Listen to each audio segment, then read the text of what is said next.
So today we are going to do part 3 of factor of production. Okay, and in this we are going to do factors affecting productivity of land. I think so तुम लोग का screen में अभी तक आ नहीं रहा होगा. Now it is showing on your screens, right? Yes. तो इसका मतलब क्या हुआ? Factors affecting productivity of land. Now what is productivity? Productivity का मतलब क्या होता है? ये कितना आउटपुट दे रही है, कितना आउटपुट दे रही है. Very good. और अपन को पता है हम लोग जो ह्यूमंस हैं, अगर हम लोग ढंग से लैंड को यूज नहीं करेंगे तो लैंड की प्रोडक्टिविटी कंप्लीट खत्म हो जाएगी. ठीक है, तो हम लोग को बचा के चलना पड़ेगा. ठीक है, सो मैं थोड़ा सा रीड भी करूंगा बिकॉज माइक का we are just checking the mic system also. So I am going to read जिससे अच्छा सा रिकॉर्ड हो जाए. ठीक है, जब मैं थक जाऊंगा तुम लोग को रीड करने बोलूंगा. ओके, तुम लोग का कोई क्वेश्चन होगा तो put up your hands like this and ask me the question. Okay, बीच में इंटरप्ट नहीं करना. तो while discussing productivity of land, we take land in the sense of agricultural land. ठीक है, यहाँ पर प्रोडक्टिविटी बहुत इंपॉर्टेंट लाइन है. अगर हम प्रोडक्टिविटी का बात कर रहे हैं तो यहाँ बात हो रहा है एग्रीकल्चरल लैंड का. ठीक है, यहाँ पर जैसे फॉर एग्जांपल जो इंडस्ट्री की लैंड होती है उसको तुम सीमेंटेड कर देते हैं, है ना. जैसे मान लो अगर हमको एक इंडस्ट्री लगानी है तो वो लैंड को तुम सीमेंटेड कर देते हैं, उसके अंदर तो आयरन वायरन लगा के उसको तो पूरा टाइट कर देते हैं. उसका तो प्रोडक्टिविटी बढ़ेगा ही नहीं. तो प्रोडक्टिविटी किसका बढ़ सकता है? खाली एग्रीकल्चर लैंड का बढ़ेगा या कम होगा? ठीक है, तो यहाँ जब हम प्रोडक्टिविटी की बात कर रहे हैं it is referring to agricultural land. Clear everybody? yes. Okay. Productivity of land refers to average output per unit of land. माने पर यूनिट ऑफ लैंड हमारा कितना आउटपुट दे रहा है उसको हम यहाँ पर प्रोडक्टिविटी बोलेंगे. ठीक है, पर एकड़ या पर हेक्टर. तो ज्यादा बहुत जगह होता है उसको एकड़ में हम लोग नापते हैं, कहीं जगह स्क्वायर फीट में भी हम लोग उसको मेजरमेंट करते हैं, कहीं पर हेक्टर करते हैं. जैसे भी तो लैंड कितना क्रॉप हमको देती है पर हेक्टर या पर एकड़, उसको हम प्रोडक्टिविटी बोलते हैं. It is the ratio to the total agriculture output to total area under cultivation. मतलब इंडिया में कितना एरिया है जहां पर खेती हो रही है, एग्रीकल्चर हो रहा है, और वो एरिया हमको कितना प्रोडक्टिविटी दे रहा है. That is total output by area under cultivation. समझ में आ रहा है? माने इंडिया का हमारा जो लैंड है उसका कितना लैंड है जो अभी हम एग्रीकल्चर के लिए ले रहे हैं और उससे हमको कितना प्रोडक्शन हो रहा है. तुमको पता है हम लोग लैंड को तो बढ़ा नहीं सकते, है ना. हमारा जो एग्रीकल्चरल लैंड है उसको तो हम बढ़ा नहीं सकते. तो हम लोग Right. अपना आउटपुट कैसे बढ़ाएंगे? हम लोग आउटपुट बढ़ाएंगे इंटेंसिव By एग्रीकल्चर increasing करके, हाँ है ना. productivity increase. इंटेंसिव जब हम करेंगे तो वो करेंगे या हमको HIV यूज करना पड़ेगा या फर्टिलाइजर, है ना, इंसेक्टिसाइड पेस्टिसाइड ये सब यूज करके ही हम प्रोडक्टिविटी बढ़ा सकते हैं. ठीक है, Right. प्रोडक्टिविटी ऑफ लैंड में vary from country to country and place to place. Very good. तुम देखो मैं तुम लोग को बार बार बोलता हूँ जब इंडिया पाकिस्तान का जब डिवीजन हुआ था तो हम लोग का जो अच्छा वाला एग्रीकल्चर लैंड था ना, that is west Punjab, it went to Pakistan. ठीक है, लेकिन वो लोग आज भी उस एरिया में उतनी कल्टीवेशन नहीं कर पा रहे जितना हम अपने पंजाब में कर रहे हैं. ठीक है, हमारा पंजाब हमारा हरियाणा बहुत आगे चला गया कल्टीवेशन में. क्यों? बिकॉज हम लोग के जो मेथड है यूज कर रहे हैं, जो हम लोग उसको जिस प्रकार से इरिगेशन कर रहे हैं, जिस प्रकार से हम लोग फर्टिलाइजर यूज कर रहे हैं, जिस प्रकार की सीड यूज कर रहे हैं, हम लोग का मेथड बहुत ज्यादा सुपीरियर है टू पाकिस्तान. ठीक है, इसराइल का हम लोग दोनों से सुपीरियर है. इसराइल का तुमको पता है वो लोग तो किंग है, वो लोग तो प्रोडक्शन में किंग है. उनको पता है उनके पास बहुत ही लिमिटेड लैंड है और उनको पता है वो लोग को कोई कंट्री हेल्प भी नहीं करेगा. तो वो लोग अपने एग्रीकल्चर वो लोग आत्मनिर्भर बहुत पहले से हो गए हैं. ठीक है, उनका जो टेक्निक है वो हमसे भी बहुत आगे है, इसी के लिए हम लोग उनसे हेल्प भी लेते हैं एग्रीकल्चर में. ठीक है, अभी हमारा जो एग्रीकल्चर इंप्रूव हो रहा है इसमें बहुत सारा हेल्प इसराइल का है. Land productivity is low in underdeveloped countries like India as compared to the advanced countries. Likewise, land productivity is low in the states like Bihar as compared to Punjab और हरियाणा. मैंने तो बोला हमारा पंजाब और हरियाणा बहुत अच्छा है लैंड में. बिहार अभी पीछे चल रहा है लेकिन अभी इंप्रूव हो रहा है. बिहार और यूपी भी काफी इंप्रूव कर रहा है. ठीक है, productivity of land depends on large variety of factors. Some of the important factors are as follows.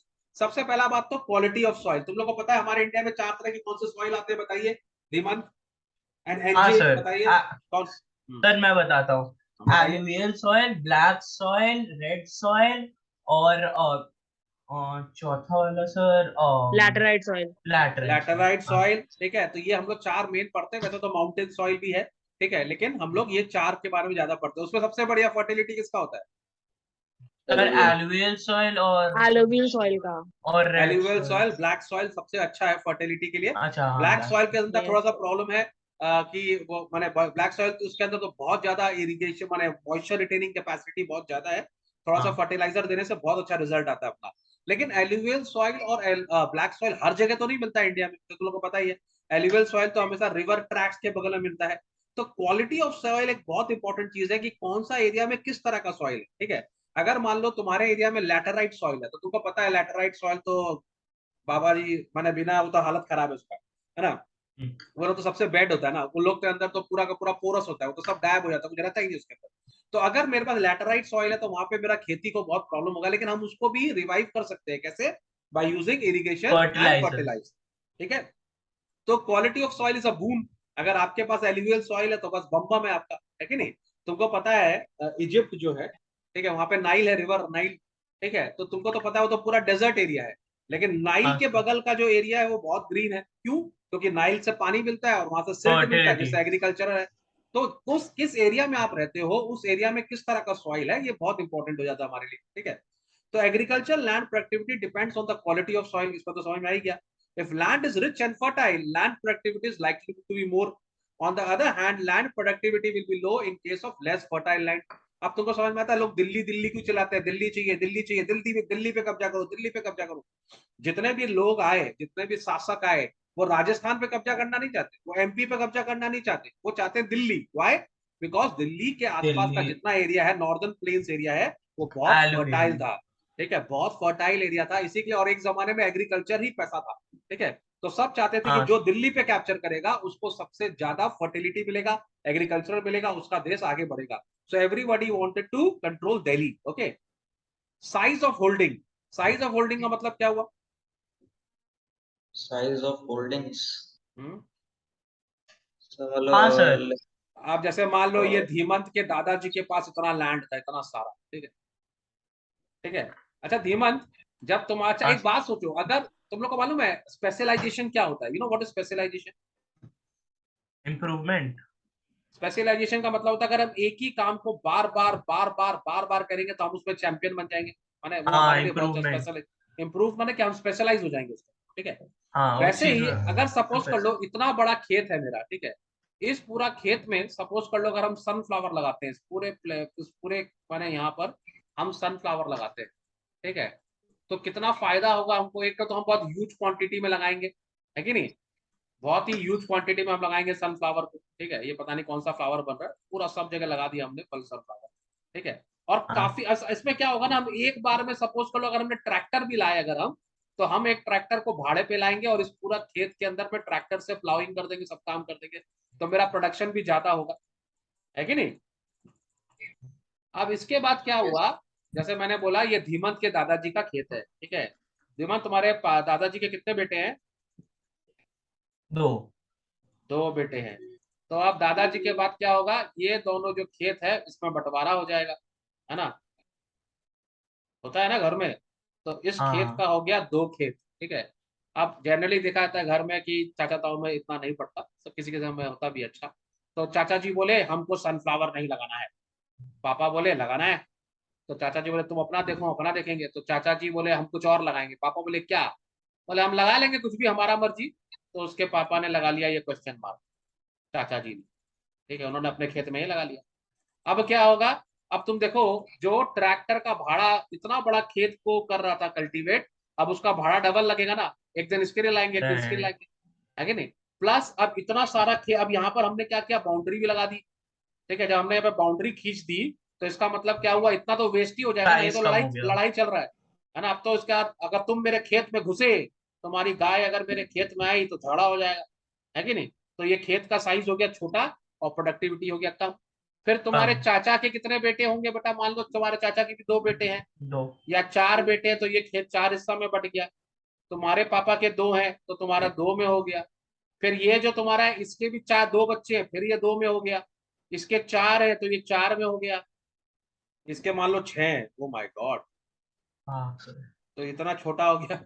समझ? अब तुम देख रहा है किस तरह से छोटे होते जा रहे खेत। तो हमारे दादाजी हाँ के पास में जो खेत थे ना, और आज जो हमारे पास खेत है, वो डिवाइड हो के कम हो गए, बिकॉज आपस में झगड़ा एंड डिवीजन सब कुछ होता है। ठीक है, तो याद रखना जितना छोटा छोटा खेत होगा उतना प्रोडक्टिविटी कम होगा। समझ में आ रहा है? क्योंकि हमको स्पेशलाइजेशन नहीं मिलेगा। समझ में आ रहा है बात को? हाँ या ना? यस। हाँ तुम लोगों ने बहुत बार देखा होगा, दादाजी की दुकान थी बहुत बड़ी, ठीक है, फिर चाचा ताऊ में बंटवारा हो गया तो 20 से 2 कर दी। फिर उनके भी बच्चों में बंटवारा हो गया और छोटी छोटी दुकानें हो गई। तो साइज ऑफ होल्डिंग मैटर करता है, जितना बड़ा खेत होगा उतना अच्छा प्रोडक्टिविटी होगा। इसी के लिए गवर्नमेंट आजकल क्या बोल रही है कि जो अलग अलग खेत है सबको एक करो और एक सब प्रोडक्शन करो, ठीक है। तो productivity depends on the size of holding. Productivity of large and unconsolidated holding is high. Unconsolidated मतलब अगर एक होगी अलग से और लार्ज होगी तो उसका प्रोडक्शन ज्यादा होगा। ज्यादा when होगा। when the size of the holding is large and land is available in consolidated tracts, it is possible to take advantage of large scale large production and scale modern production. techniques of production। मैं तुमको बता रहा हूँ America में जो farmers है ना वहां पर तो इतना पॉपुलेशन भी नहीं है। उनके फार्मर्स के बाद बहुत बड़े बड़े खेत होते हैं, तो उनके फार्मर आत्महत्या नहीं करते, उनके फार्मर बीएमडब्ल्यू चलाते हैं, ठीक है। क्योंकि उनका सारा काम तो मैकेनिकल होता है, उनका सारा काम तो मॉडर्नाइज मशीन से होता है, तो वो हमसे 10 गुना ज्यादा काम करते हैं और उनका बड़ा खेत है, तो उनके पास ज्यादा प्रॉफिट भी होता है। तो उनके फार्मर गरीब नहीं है, उनके फार्मर बहुत अमीर है। हमारे फार्मर थोड़े गरीब हैं क्योंकि हमारे पास खेत कम है। हमारे खेत कम नहीं है पर वो डिवाइड होके कम हो जाते हैं, है कि नहीं। राइट। हम लोगों में मतलब कि यूनिटी का प्रॉब्लम है। यूनिटी का प्रॉब्लम ऐसे सभी घर में होता है, लेकिन हमारा पॉपुलेशन बहुत है ना। तो हाँ। यहाँ पर बोलते हैं ना, यहाँ पे पॉपुलेशन बहुत है, तो वो लोग हम लोग के यहाँ पे तो लेबर भी बहुत है ना। हमारे लिए हमारा सारा काम लेबर के हाथों से होता है ना।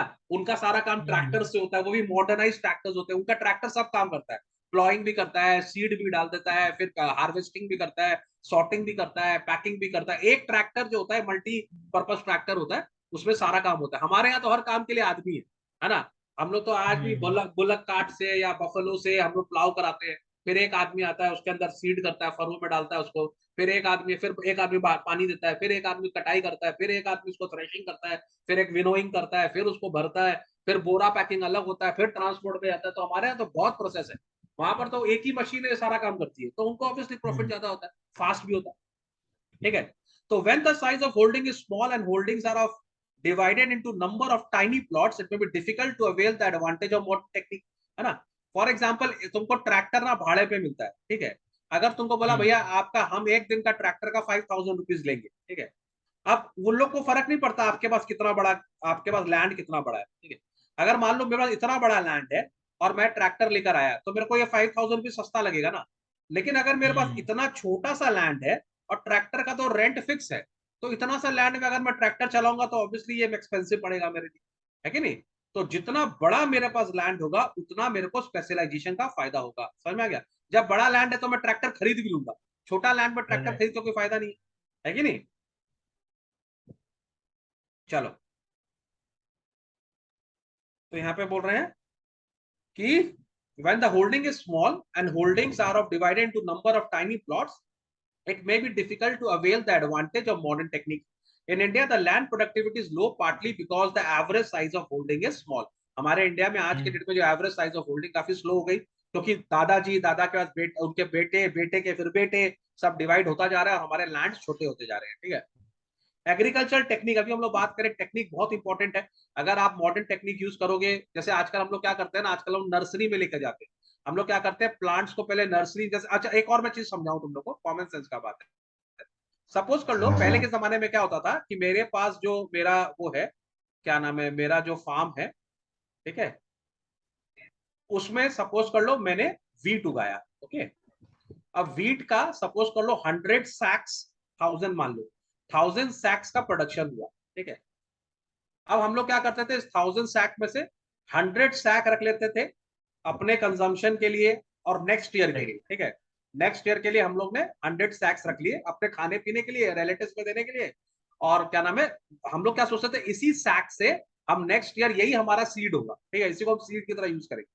और बाकी 900 हमने मार्केट में दे दिया, ओके। अब क्या हुआ, अब बात को समझना ध्यान से। अब इस सैक में से 50 जो सैक्स है उसको मैंने अपने घर के गोडाउन में रख दिया, ठीक है। मेरे पास कोई कोल्ड स्टोरेज होता नहीं है गांव में, फार्मर के पास में, ठीक है। उन्होंने इस 50 सैक को अपने एक गोडाउन में, अपने घर में एक तो रूम था उसमें रख दिया। It is not a godown, it is just a storage place, हमारे घर का एक स्टोर रूम है, उसमें डाल दिया।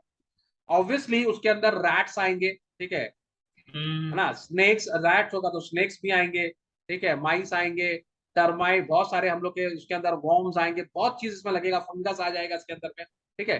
तो ये सीड जो है ये डैमेज हो जाएगा, थोड़ा सा खराब हो जाएगा, ठीक है। अब इस सीड को मैंने क्या किया, तो मेरे को तो कुछ, मेरे पास ऑल्टरनेटिव भी कुछ नहीं है, तो हमने क्या किया, इस सीड को उठाया और इस सीड को हमने नेक्स्ट ईयर इसमें से, मान लो इस सीड को मैंने यहाँ पर डाल दिया, प्लाव करने के लिए मैंने इसमें डाल दिया, ओके। मैंने यहाँ पे फरोज बनाए इस तरह के, मैंने लाइंस बनाई इस तरह की, और मैंने इसको स्प्रेड कर दिया, इस सीड को, पुराने वाले सीड को मैंने स्प्रेड कर दिया अपने खेतों में। ठीक है, तुमको लगता है कि ये जितना सीड है सब स्प्राउट हो जाएगा? सर नहीं नॉट, सर, नहीं सर, खराब हो जाएंगे खराब होगा, क्यों? सर, क्योंकि मतलब कि वो सड़ जाता है फंगस से, और फिर टर्माइट वोमाइट खा जाता है। Very good. तो इसका मतलब मैंने जो सीड डाला, अगर हम मान ले Waste हो बहुत हम गया। ऑप्टिमिस्ट हो जाए, तो मेरे ख्याल से 60 to 65% प्रोडक्शन होगा, है ना?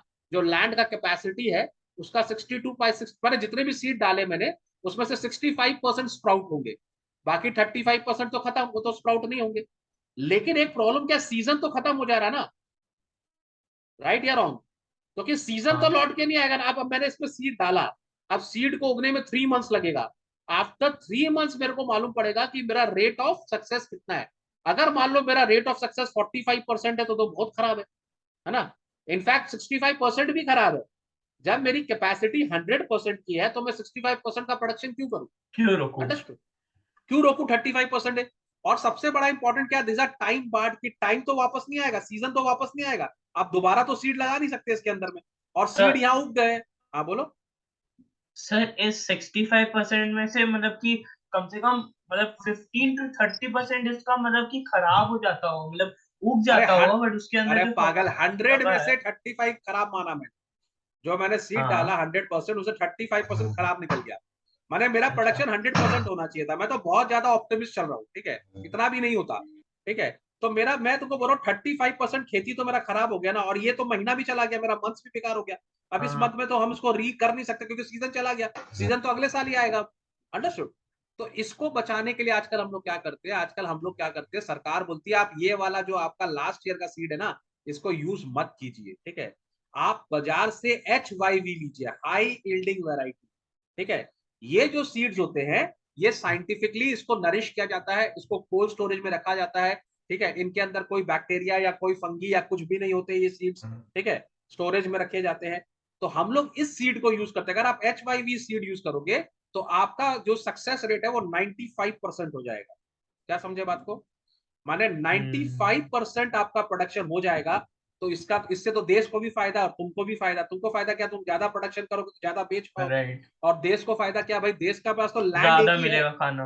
है ना? देश के तो पॉपुलेशन बहुत है, लैंड तो भले किसी भी फार्मर के पास हो, लैंड तो एक ही है, खाना तो देश को चाहिए। तो 30% खाना हमारा बचेगा, तुमको भी फायदा है, तुम्हारा सेल होगा, तुम्हारा प्रोडक्शन होगा, सब कुछ होगा। तो एक बार अगर आप HYV यूज करोगे, which is a high yielding variety, थोड़ा कॉस्टली जरूर होता है ऑब्वियसली, क्योंकि उसको हम कोल्ड स्टोरेज में रखते हैं, ट्रीटमेंट करते हैं उसका, लेकिन उसके अंदर रिजल्ट हमको बहुत अच्छा मिलता है। तो मैं आगे बात को, बहुत सारे जगह तो आजकल हम लोग क्या करते हैं, पहले हम लोग सीड्स को नर्सरी में ले आके ग्रो करा लेते हैं। ठीक है, माने हम लोग सीड्स को नर्सरी में लेके जाते हैं, वहां पर उनको टेस्ट करते हैं कि कौन सा सीड जो है स्प्राउट कर गया। जो सीड स्प्राउट कर जाता है उसको आके फिर हम नर्सरी में डालते हैं। ऐसा बहुत सारा, हर क्रॉप में नहीं होता, लेकिन कुछ कुछ क्रॉप में ऐसा होता है। फिर हम उसको, माने उसको हम नरिश करके बड़ा करके डालते हैं, जिससे सक्सेस रेट तो 100% हो जाएगा फिर हमारा। समझ में आ रहा है? हम्म तो बात याद रखना कि लैंड जो है बहुत ही प्रिविलेज चीज है हमारे लिए, और सीजन और टाइम भी हमारे लिए प्रिविलेज है। We can't waste it, understand?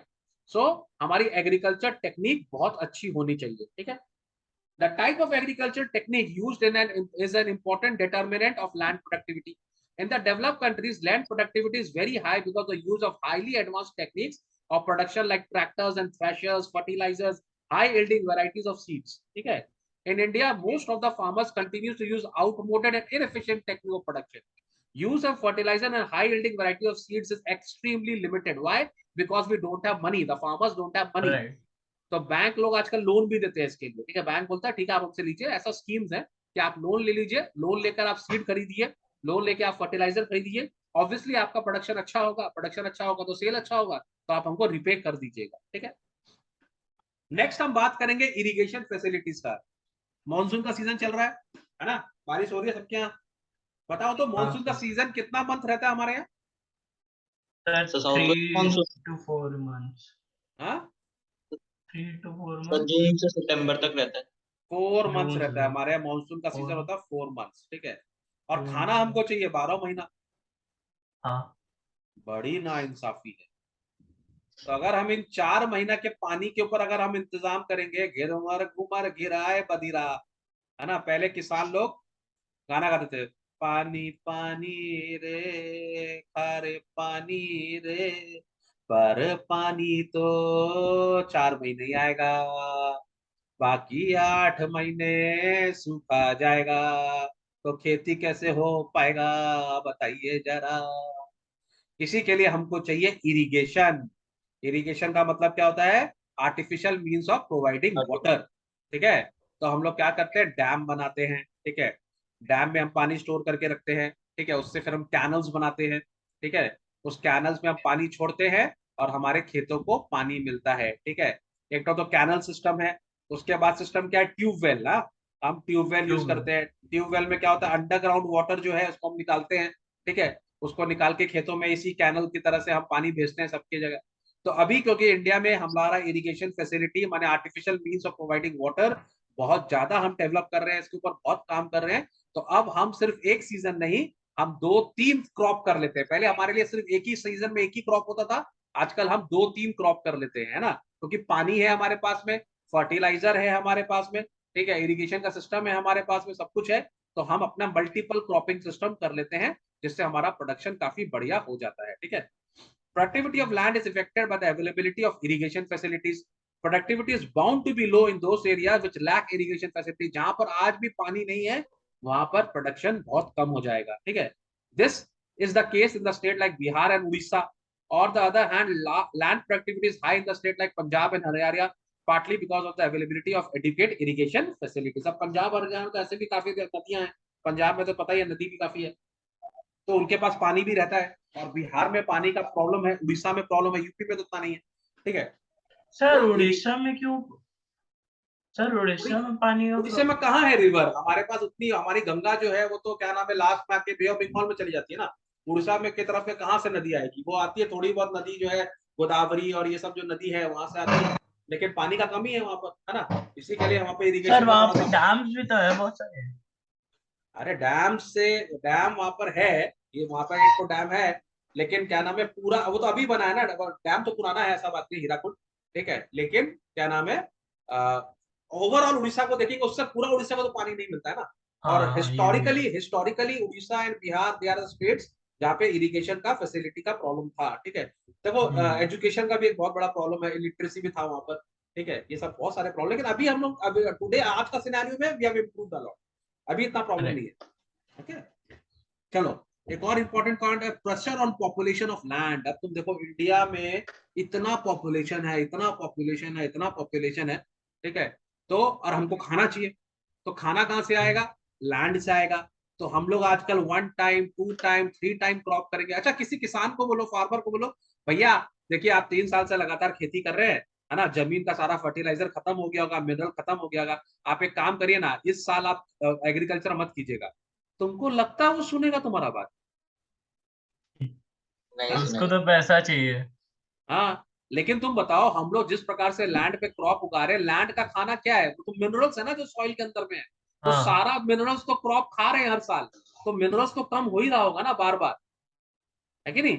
और हमारी सरकार भी तो, हमको तो खाना चाहिए भी, सबसे बड़ा प्रॉब्लम है, खाना तो चाहिए ही, है ना, जैसे धीमन तो दिन में 4 बार खाता है, ओ माय गॉड। अरे बहुत जन खाता है, ऐसा कोई बात नहीं। तो खाना तो हमको चाहिए, खाना तो हम रोक नहीं सकते। तो हमारा जो प्रेशर है लैंड के ऊपर में बहुत ज्यादा है। ठीक है, तो population pressure on land determines the average availability of land. Increase pressure of population on land में क्रिएट फ्रैगमेंटेशन ऑफ होल्डिंग। माने जितना ज्यादा पॉपुलेशन होगा, लैंड उतनी छोटी होगी, है ना। अगर 8 बच्चे हैं किसी के, अब तुम सोचो, महाभारत में धृतराष्ट्र के 100 बच्चे थे, तो उनके पास अगर लैंड होगा, तो लैंड के कितने हिस्से होंगे, 100 हिस्से हो जाएंगे, लैंड तो छोटा 100। छोटा हो जाएगा। इसी के लिए एक बच्चा अच्छा, सारा प्रॉपर्टी उसी को मिलेगा, कोई डिवीजन नहीं। है कि नहीं? सर एज अ एकदम रिजल्ट, सही है। है ना, as a result productivity tends, अब तुमको पता है स्मॉल फ्रेगमेंटेड लैंड पे प्रोडक्टिविटी कमी हो जाता है। ठीक है, in India there is a large pressure on population on agriculture with around 50% of the working population depending on agriculture। हमारे तो अभी भी हम एग्रीकल्चर पे डिपेंड ज्यादा है। ठीक है, लेकिन थोड़ा कम हो रहा है, लेकिन फिर भी 40 to 50% people still depending on agriculture and agricultural products। land tenure system, if land tenure system is exploitative and it is characterized by tenant farming with high rent, land productivity is bound to be low. Such a land tenure system does not provide incentive to the cultivators to undertake investment. Hence, productivity is low. अब इसका मतलब क्या हुआ? Land tenure system का मतलब क्या होता है कि मान लो किसी आदमी के पास जमीन है, ठीक है, एक तो वो है ना, क्या बोलते हैं उसको अपन, जमींदार, ठीक है, उसके पास जमीन है, पर उसके पास माने वो खुद अपना जमीन को यूज नहीं करता, वो इसको रेंट पर दे देता है, ठीक है। अगर वो इसका रेंट ज्यादा लेगा, बहुत ज्यादा लेगा, तो कौन जाएगा यहाँ पे खेती करने? जनरली वो लोग बोलता है कि एक काम करो, 1/3 जो होगा वो मेरा होगा, बाकी तुम्हारा, ठीक है, या उनका 40-60 का रेशियो होगा, कुछ भी रेशियो होगा, लेकिन विच इज हाई यार, 40-60 रेशियो इज वेरी हाई, ठीक है। तो ये बेचारा मेहनत करेगा, सब कुछ करेगा, और बाकी अपना 40% जमींदार को बैठे बैठे दे देगा, तो कौन पागल है जो करेगा ऐसा काम, ठीक है। तो आस्ते आस्ते लोग इंटरेस्ट ही नहीं ले रहे इस चीज में, है ना। आजकल जो फार्मर के बच्चे हैं, वो तो कोई भी एग्रीकल्चर में इंटरेस्ट नहीं ले रहा। क्यों लेगा भाई? वो पढ़ेगा लिखने का, इंजीनियर बनेगा, यूपीएससी करेगा, है कि नहीं? वो क्या खेती करेगा वो, है ना। तो आजकल इसी के लिए हमारा प्रॉब्लम हो रहा है, ठीक है। Land productivity in India can be increase by taking the following measures. Now ये बहुत इंपॉर्टेंट है कि आपको मेजर कैसे बताना पड़ेगा। Average size of holding needs to be increased by reducing the pressure on population of land. इसका मतलब क्या हुआ? कम बच्चे करो। सबसे पहला चीज है कि कम बच्चे करो भाई साहब।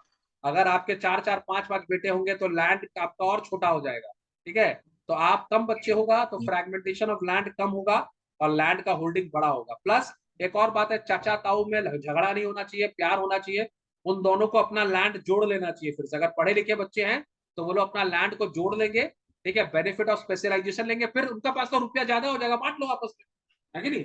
अगर सपोज करो 4 है, चारों जोड़ लो और आपका तो इनकम 4 गुना हो जाएगा, फिर उसको बांट लेना आराम से, उसमें ज्यादा प्रॉफिट है आपके, ठीक है। उसको आपको सस्ता भी पड़ेगा, कॉस्ट इफेक्टिव भी होगा। ट्रैक्टर एक ही बार लाना पड़ेगा, एक ही बार भाड़ा देना पड़ेगा, सबका लैंड एक ही बार में प्लाव हो जाएगा, है कि नहीं। तो सारे लैंड वापस से जोड़ लेने चाहिए, ठीक है। Next, advance agriculture technique needs to be introduce. अब एग्रीकल्चर टेक्निक को बहुत चेंज करना पड़ेगा, पुराना जमाना का नहीं चलेगा, ठीक है। HYV यूज करिए, मॉडर्न ट्रैक्टर्स यूज करिए, ठीक है। फर्टिलाइजर यूज कीजिए, high yielding variety of seed use कीजिए। इरिगेशन फैसिलिटीज को आप और एक्सपैंड कीजिए, देश को करना पड़ेगा, सरकार को और हेल्प करनी पड़ेगी। More and cheaper credit facility बहुत इंपॉर्टेंट है। उधार चाहिए, बिना उधार के तो हमको सीड विड नहीं मिलेगा, तो बैंक्स आने पड़ेंगे जो सस्ता क्रेडिट दे, ठीक है, लोन सस्ता, यानी कि लूट ले फार्मर वो, ठीक है। Farmer should be provided formal and technical education, बहुत इंपॉर्टेंट है। फार्मर को भी पढ़ा लिखा होना बहुत जरूरी है, तभी उसको पता लगेगा कि मेरे खेत में कौन सा अच्छा क्रॉप उगेगा। उसको मालूम होना चाहिए एलुवियल सॉइल क्या होता है, लैटेराइट सॉइल, और डीप स्टडी करना पड़ेगा, तब जाके होगा, ठीक है। ये मीटिंग अभी ओवर हो जाएगा तो we have done this part, ठीक है। इसके बाद हम लोग नेक्स्ट पार्ट को भी अभी रिकॉर्ड करेंगे, देखते हैं कितना दूर हम लोग चल सकते हैं। ओके, मजा आ रहा है पढ़ के? हाँ सर बढ़िया। हाँ सर बढ़िया, अमोल तो टॉपर बन गया क्लास का। मैम कुछ तारीफ वारीफ करी कि नहीं तुम्हारा? सर क्या करते, कुछ भी नहीं बोला सर ने। कुछ ही नहीं बोला सर ने? सर डर गए तुमसे? बोलते ही नहीं कुछ। हाँ, ये सर लोग को थोड़ा